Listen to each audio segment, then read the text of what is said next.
இன்றைக்கி ஒரு காய் ஒரு சமையலில் வந்து சேனக்கிழங்கு ஸ்பெஷல். ஆமாம், எலிஃபண்ட் ஃபுட் யாம். ஸோ இதில் வந்து என்ன பண்ண போகிறோம் அப்படின்னா, சேனக்கிழங்கில் வந்து எரிசேரி ரொம்ப ட்ரெடிஷ்னல் ரெசிபி. எரிசேரி பண்ண போகிறோம். அப்புறம் வந்து தொகையல் பண்ண போகிறோம். அப்புறம் வந்து ஒரு டிஃப்ரெண்ட்டான ரெசிபி. ஒன்று வந்து வாழை இலையில் வந்து பொடுத்துவல், அது ஒன்று பண்ண போகிறோம். வாழை இலையில் சேனக்கிழங்கு பொடுத்துவல், அது வந்து அப்படி இது வைக்கிறதுல எண்ணெய் இல்லாமல் பண்ணுறது. இன்னொன்று வந்து இது சேனக்கிழங்கு உருண்டை கறி. சேனக்கிழங்கை வந்து பொட்டுக்கல்லையும் வேர்க்கல்லையும் போட்டு உருண்டை மாதிரி பண்ணி அதில் வந்து கறி பண்ணுறது. கொஞ்சம் செமி கிரேவி டைப்பில் இருக்கும். ஸோ இது வந்து சேனக்கிழங்கு ஸ்பெஷல். மசியல், அப்புறம் யூஸ்வலாக பண்ணுற மசியல் பார்க்கலாமாண்ணா. வந்து இந்த வாழையில் பொடுத்தோல் பண்ண போகிறோம். ஆமாம், ரொம்ப இது என்னென்னா எண்ணெயே இல்லாமல் சாப்பிட்றோம் இல்லையா, ஸோ அவளுக்கு யூஸ் ஆகுது இது. அதுக்கு அது மாதிரி பண்ணுறது ரொம்ப ஹெல்த்தியானது. அது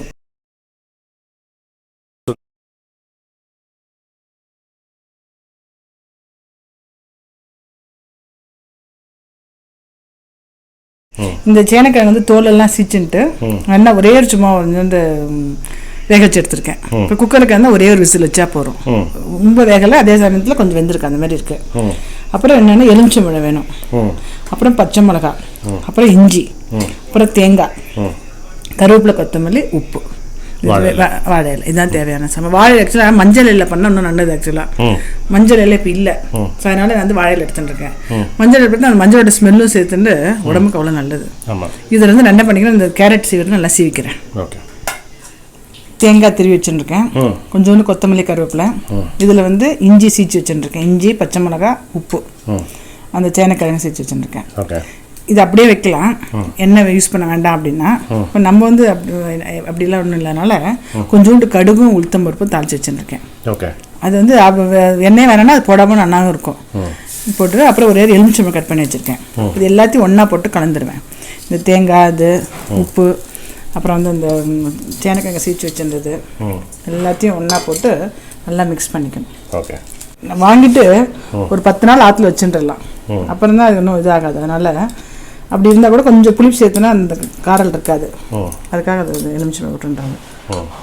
நம்ம ஆக்சுவலாக நம்ம பொடி மாஸ் பண்ணோம் இல்லையா, அதே மாதிரி தான்.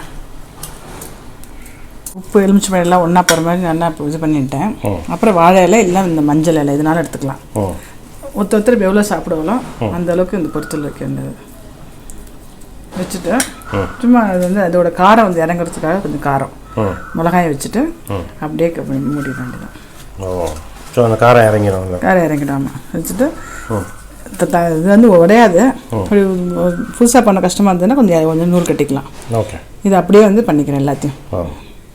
இந்த வாழை இலையோட பெனிஃபிட்டும் வந்து இதாகும்போது உள்ளே போகும்போது வந்து மஞ்சள் இலையில் போடும்போது இன்னும் நல்லாயிருக்கும். மஞ்சள் டேஸ்ட், ஏன்னா சில பேருக்கு இந்த மஞ்சள் பச்சை மஞ்சள் டேஸ்ட் பிடிக்கலன்னா வேண்டாம். இதெல்லாம் வந்து இந்த செடியெல்லாம் ஆற்றுலேயே இருந்ததுன்னு வச்சுங்களேன், நல்லா யூஸ்ஃபுல்லாக இருக்கும். ஆமாம். இப்போ அந்த மிக்சரில் வந்து இது இருக்கா, காரத்துக்கு ஏதாவது இருக்கா? அது பச்சை மிளகா இஞ்சி போட்டிருக்கேனே, அதுவும் இந்த வரமிளகா. ஆமாம், பச்சை மிளகா இஞ்சி போட்டிருக்கேன். அந்த காரம் வரமிளகா வந்து அவ்வளோ வந்து இறங்காது.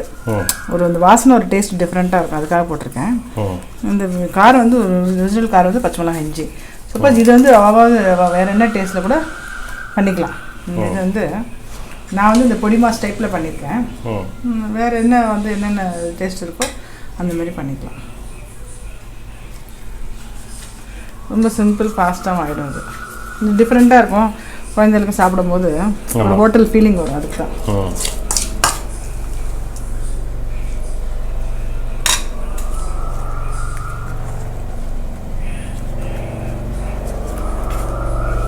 அந்த மாதிரி பண்ணிவிடுவேன். அப்படியே இட்லி தட்டில் ஆவியத்தில் வேக வச்சு எடுக்க வேண்டியதான். ஓகே. இதில் ஒரு 2 வச்சுருக்கேன். இது வச்சுட்டு நார்மலாக வேக வைக்கிற அந்த டைம் போகிறோம், ஒரு 10 மினிட்ஸ் போகிறோம். ஓகே. இது அடுத்து இன்னும் ஆகலை, இல்லை வச்சுருக்கேன். அடுத்து இது பண்ணுறேன். அடுத்து என்ன பண்ணேன், நெக்ஸ்ட்டு வந்து இந்த இது பண்ணிடலாமா, உருண்டையா, சேனக்கிழங்கு உருண்டை. ஓகே, பண்ணிடுறேன்.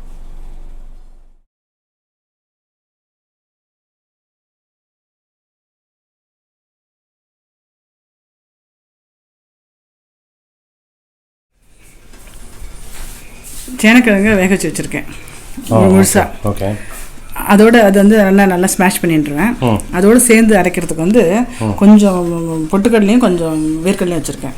அப்புறம் ஒரு ஸ்பூன் அரிசி மாவும் போடுவேன். காரத்துக்கு வந்து இந்த பச்சை மிளகா இது வெறும் காரப்பொடி கொஞ்சம் மஞ்சப்பொடி வச்சுருக்கேன். அதையும் போட்டு நல்லா உப்பு போட்டு பிசைஞ்சிட்டு பொரிச்சு எடுத்துட்டுருவேன். அது பக்கத்தில் என்ன மிளகாப்பொடி பக்கத்தில் கொஞ்சோண்டு பெருங்காயப்பொடி வச்சுருக்கேன். இப்போ இது தாளிக்கு தான் போடுவேன். அது இப்போ போட வேண்டாம். பிசையறதுக்கு வந்து அது மட்டும்தான். அப்புறம் வந்து இந்த க்ரீம் மாரி பண்ணுறது, அந்த கிரேவி மாரி பண்ணுறதுக்கு வந்து தயிர் எடுத்து வச்சுருக்கேன். ஆனால் இதுலலாம் தக்காளி எல்லாத்துக்கும் எனக்கு தயிர் எடுத்துக்கலாம். தயிர் எடுத்துருக்கேன். தயிர் அது வந்து ஏடு, பால் ஏடு இல்லை அப்படின்னா கசகசா அரைச்சிக்கலாம், இல்லை முந்திரி பருப்பு பேஸ்ட் அப்படி அரைச்சிக்கலாம். ஸோ இதுக்கு அப்புறம் நடுவில் வந்து இது அரைக்கிறதுக்கு அந்த பேஸ்ட் எல்லாம் கெட்டியாகிறதுக்கு கொஞ்சம் முந்திரி பருப்பு, தேங்காய், இஞ்சி வச்சுருக்கேன். ஸோ இதெல்லாம் அரைச்சின்ட்டு அதை வந்து போடணும். ஸோ ஃபஸ்ட்டு நான் வந்து உருண்டை பண்ணுறது எப்படின்னு காமிச்சு உருண்டை பண்ணிக்கிறேன் ஃபஸ்ட்டு. ஓகே. ஸோ இதெல்லாம் வந்து பேஸுக்கு. ஆமாம். சூப்பர். சேனக்கிழங்கு இருக்கு இல்லையா, அதுக்கு ஏற்ற அளவுக்கு உப்பு, அப்புறம் பொட்டுக்கடலை, வேர்க்கடலை, இந்த மஞ்சப்பொடி, இந்த இதையும் ஒன்றா போட்டுன்றேன். கொஞ்சம் பெருங்காயம் வச்சுருக்கேன். இந்த எல்லாத்தையும் ஒன்றா போட்டு நல்லா மிக்சியில் நல்லா பொடி பண்ணிக்கிறேன். பெருங்காயம் வேறு தனியாக யூஸ் பண்ணுவேன்? அதுவும் யூஸ் பண்ணுவேன். இப்போ இதுக்கும் வச்சுருக்கேன், வாசனைக்கு நல்லாயிருக்கும், அதுக்காக வச்சுருக்கேன்.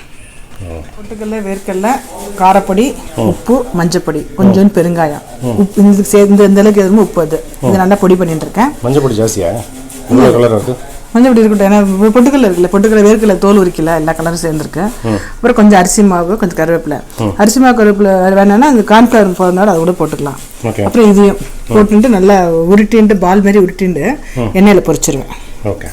நல்லா கலந்துக்கிறேன். நல்லா பசஞ்சிட்டேன். இது அப்படியே உருட்டி எண்ணெயில் போட்டு பொரிச்சு எடுக்கணும். உங்களுக்கு எந்த சைஸ் உருட்ட வேணுமோ அந்த அளவுக்கு உருட்டிக்கலாம். உருட்டின்னு அப்படியே மெதுவாக அடுப்பை வந்து சிம்மில் வச்சுட்டு அப்படியே போடும். நம்ம பக்கோடா குழம்பு வச்சுருக்கோம் ஒன்று. அது வந்து கொஞ்சம் காரம் போட்டு ஸ்பைஸியாக கொஞ்சம் இருக்கும். அந்த மாதிரி டைப்லேயும் சாம்பார் டைப்பில் கூட இதை பண்ணலாம். இப்போ நான் வந்து இந்த பால் தயிர் விட்டு பண்ண போகிறேன். பருப்பு உருண்டை மாதிரி இது சேனை உருண்டை. ஆமாம். இந்த பெனிஃபிட்ஸ் தான் போடுறீங்களா அதில்? கரெக்ட் ஃபார்வர்டில் போடலாம். டைஜஷனுக்கு நல்லா யூஸ் ஆகும். ஸோ ஸ்கின் ப்ராப்ளமே வராது இல்லை? ஆமாம். ஆக்சுவலாக என்ன, நார்மலாக காய் பண்ணுறதோட இந்த மாதிரி எல்லா காய்கறியும் சாப்பிட்றது வந்து எல்லாமே இது வந்து பூமி கடையில் விடையிறதுனால அவ்வளோ ஃபெர்டிலைசர்லாம் இருக்காது. நல்லா வாங்கி போட்டுட்டோன்னு வச்சுங்களேன், நல்லா ஆற்றுல போட்டு வச்சிட்டோன்னா ஒரு மாதத்துல நல்லா அந்த காரல் இருக்காது. ஒரே ட்ராபேக், காரல்லாம் யார் வாங்கிறது பயப்படுவா. முழுசாக பெருசாக வாங்கிடலாம். பெருசாக வாங்கிட்டு வேணுங்க எடுத்து மிச்சத்துக்கு வந்து அப்படியே ஒரு கவரில் போட்டு ஃப்ரிட்ஜில் வச்சுக்கலாம். சப்போஸ் வெளில வச்சா கருப்பாகி ஒரு மாதிரி ஆகிடும் அப்படி தோணித்துன்னா வச்சுக்கலாம், ஒன்றுமே ஆகாது. இந்த ஜனவரி பிப்ரவரியில் சீசனில் பயங்கரமாக சீப்பாக கிடைக்கும். அப்போ ஒரு 5-6 கிழங்கு வாங்கி போட்டுன்றோம். போட்டால் அது பாட்டு 4 மாதத்துக்கு வரும். ஆயுர்வேதிக்கில் இது வந்து லகு அப்படின்வாங்க. அப்படின்னா லகு ப்ராப்பர்ட்டி. லகு அப்படின்னா சுலபம், வயிற்றுக்கு ஸ்மூத்தாக இருக்கும். லகு. நான் வந்துக்கல. இப்படி எல்லாத்தையும் பொரிச்சுக்கிறேன். அங்கே உருட்டி வச்சுருக்கேன் பாருங்கள். கொஃப்தா கறி மாதிரி இல்லை?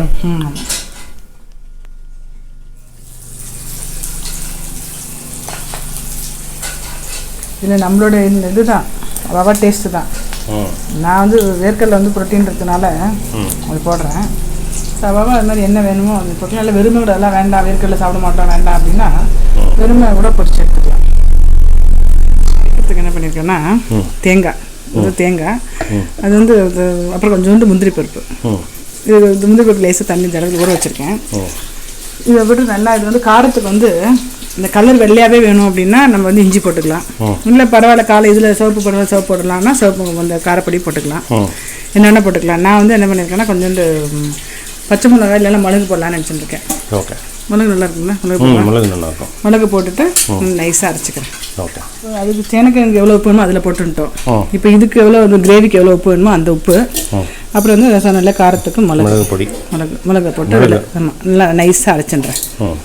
எண்ணெய் போட்டுட்டு அரைச்சிட்டேன் இல்லையா, தேங்காய், முந்திரி பருப்பு, மிளகு அதையும் போட்டு கொஞ்சம் இது பண்ணிக்கிறேன். கோஃப்தா கறி மாதிரியே அப்படியே கோஃப்தா கறி மாதிரியே தான். அப்படியே கொஞ்சம் இதாகட்டும், வேகட்டும். அப்புறம் அந்த க்ரீமி போட்டுறேன். இப்போ க்ரீமி ரெண்டும் ஒன்றா போட்டு வேகட்டும்.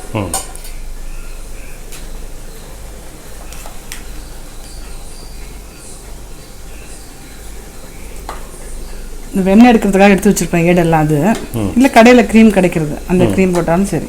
ஓகே. கொஞ்சம் ரிச்சாக இருக்கும், அவ்வளோதான். இது அவசியம் இல்லை.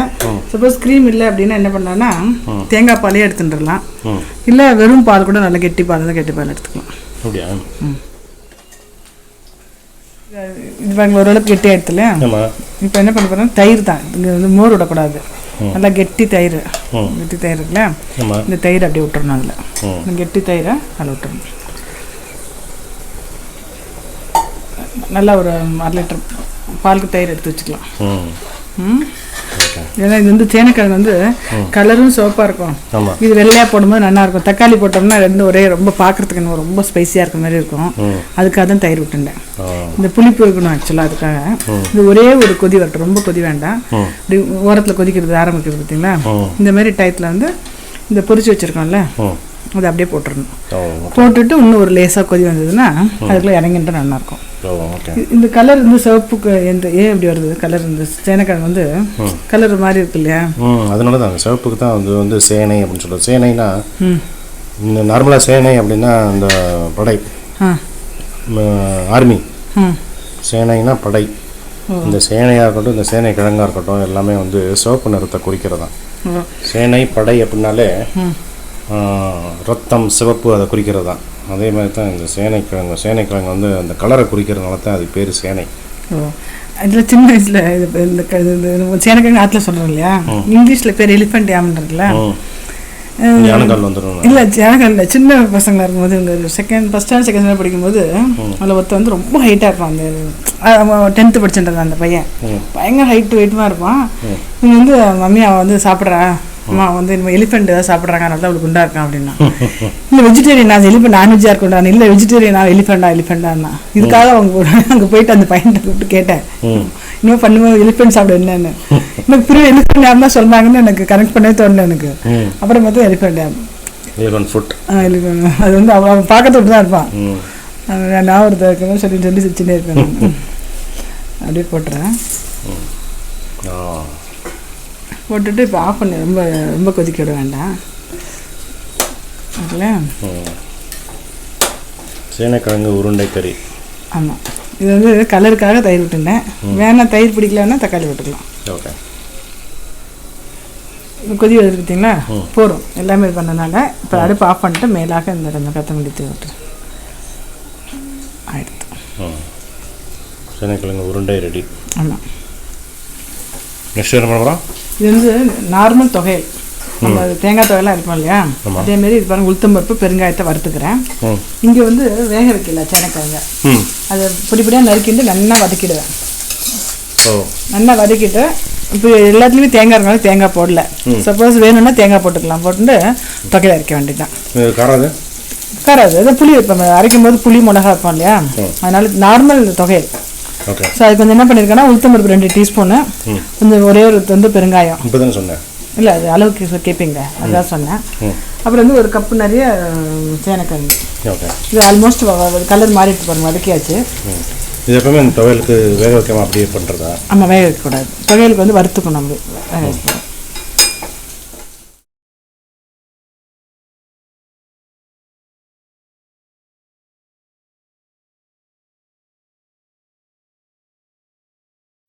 துவையல் வந்து சேனைக்கிழங்கு துவையலான்னு நினைப்பேன், ரொம்ப டேஸ்ட்டாக நல்லாயிருக்கும். ஆக்சுவலாக அடிக்கடி பண்ணேன். அதை நார்மல் துவையல் கறிக்கிறது சொன்னேன் இல்லையா, உளுத்தம்பருப்பு பெருங்காயம் மிளகா இதை ஃபஸ்ட்டு நல்லா அரைச்சிப்பேன். புளி கொஞ்சம் உப்பு கொஞ்சம் இதை போட்டு நல்லா ஒரு சுற்றின்ட்டு, அப்புறம் இந்த சேனைக்கிழங்கு போட்டு சுற்றின்ட்டு, லாஸ்ட்டில் வந்து கடுகு கொஞ்சம் போட்டு ஒரு சுற்றணும். கடுகு வெடிக்கி வச்சுருக்கேங்க அடுப்பில், அதை போட்டு சுற்றணும் லாஸ்ட்டில். சிம்பிள் துவையல், ரொம்ப சிம்பிள் துவையல். சாத்துக்கு வந்து கொஞ்சம் நல்லெண்ணெய் விட்டுட்டு நெய் விட்டு சாப்பிட்டா நல்லாயிருக்கும். ஓகே. அரைச்சதுக்கப்புறம் இப்போ கொஞ்சோண்டு இந்த கடுகு தாளிச்சேன் இல்லையா, அதையும் போட்டு லேசாக ஒரு சுற்றி எடுத்துருவேன். ஓகே. இன்னும் கலர் இருக்குதா? இதுதான் சேனைக்கிழங்குன்னு சொல்கிறது. ஐயினா ஆச்சரியம், இந்த சேனை அப்படின்னா சிவப்பு, ஆச்சரியம் மூட்டும் சிவப்பு கலர் தான் சேனைன்னு சொல்கிறது. சேனைக்கிழங்கு சூப்பர் கலரில். மசியல், நார்மல் மசியல். அது இந்த பைத்தம்பருப்பும் தக்காளியும் வேக வச்சிருக்கேன் இல்லையா, அது கொஞ்சம் வேக வந்திருக்கு. அதில் வந்து இந்த இது இருக்கு இல்லையா, இந்த சேனைக்கிழங்கு அதையும் போட்டுறேன்ப்பா. இந்த தக்காளி வந்து இந்த புளிக்கு பதிலாக, இந்த தக்காளி வேணான்னா புளி போட்டுக்கலாம். ஓகே.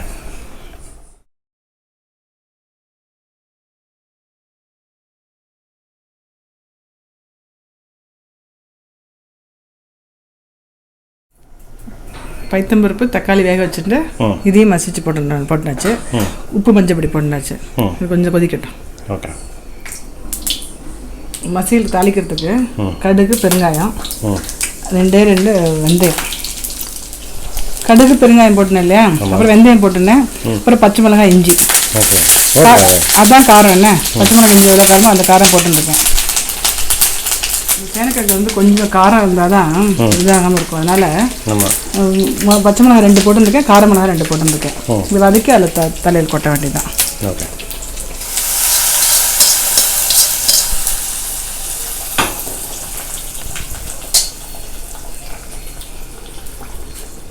மசியல் ரெடி. இப்போ வந்து எரிசரி பண்ண போகிறோம். நெக்ஸ்ட் வந்து எரிசரி பண்ண போகிறோம்.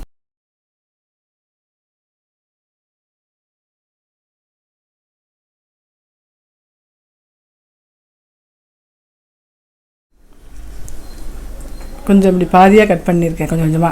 கொஞ்சம் வெந்திருக்கு, இன்னும் ஃபுல்லாக வேகலை. கொஞ்சம் வெந்ததுனால இந்த வெந்ததுலேயே இன்றைக்கி வந்து எல்லாமே சேனக்கிழங்கு கொஞ்சம் காரமாக இருக்கும் இல்லையா. பட் வெறும் சேனக்கிழங்குல எரிசரி பண்ணலாம். பட் எப்போ யூஸ்வலாக பண்ணுற மாதிரி என்ன பண்ணியிருக்கேன், கொஞ்சம் வாழைக்காய் பெருசாக கட் பண்ணியிருக்கேன். வாழைக்காய், அதேமாரி கத்திரிக்காய், ஒரு 2 கத்திரிக்காய் போட்டு நல்லா கொஞ்சம் குழசில் வேகட்டும். வெந்ததுக்கப்புறம் என்ன அரைக்கிறேன்னு காமிக்கிறேன். யூஸ்வலாக அரைக்கிறதுக்கு வந்து மிளகு மட்டும்தான் போடுவேன். பட் இப்போ இந்த மாதிரி டைமாக இருக்கிறனால அந்த திப்பிலியும் சேர்த்துக்கிறேன் நான். திப்பிலி உடம்புக்கு நல்லது. அது திப்பிலியும் காரமாக தான் இருக்கும்.